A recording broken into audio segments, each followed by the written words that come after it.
পাহাড়ের রাজনীতিতে এবার নতুন মোড়। কংগ্রেসের হাত ধরল হামড়ো পার্টি। অর্থাৎ এই সামনের লোকসভা ভোটে ইন্ডিয়া জোটকে সমর্থনের কথা বলেছেন অজয় এডওয়ার্ড।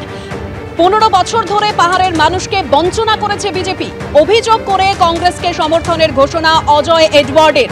এর আগে কংগ্রেসে যোগদান করেন বিনয় Tamang.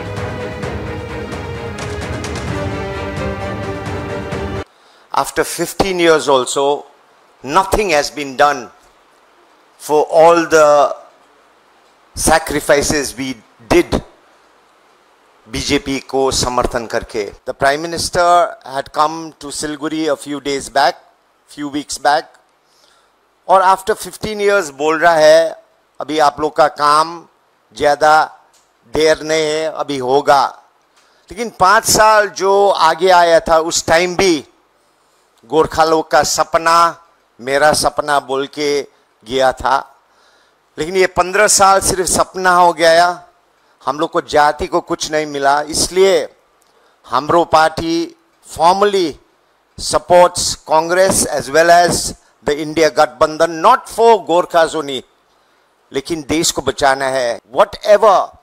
whoever the party chooses as candidate, we will support with तन मन धन. क्या সিপিএম কে একটিও ভোট নয়, যখন বিপদে পড়ে বাচ্চাগুলোকে এগিয়ে দেয়. সায়ন লড়ো, সৃজন লড়ো, সব্যসাচী লড়ো, মীনাক্ষী লড়ো, আর ওরা সব বসে আছে আলিমুদ্দিনে এসি রুমে. ওরা লড়বে না. এখন কোন ভোটে আপনি বয়স্ক সিনিয়র লিডারদের দেখবেন না, কারণ ওরা জানে আমরা লড়ছি ভোট কেটে তৃণমূলকে জেতানোর জন্য. এদের একটাই কাজ, এখানে সায়ন সৃজন মীনাক্ষীরা গলা ফাটায়, চোর ধরো জেল ভরো. আর এদের যে কাকা সীতারাম ইয়েচুরি, তিনি পাটনা, মুম্বাই, বাঙ্গালোর আর দিল্লিতে এই চোর ভাইপো আর তার পিসির সঙ্গে বসে ডিনার করে, কফি খায়, বিরিয়ানি খায়, আর বলে ইন্ডি জোট, যার পিন্ডি রাজস্থানে, ছত্তিশগড়ে, মধ্যপ্রদেশে জনগণ চটকে দিয়েছে.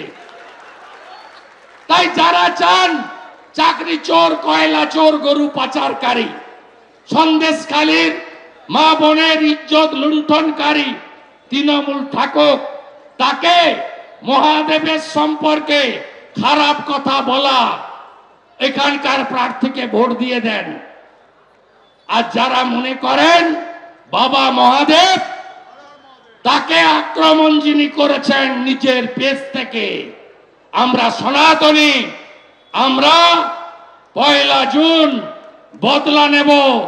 আসানসোল যদি বদলা নিতে পারে, যাদবপুর পারবে না কেন?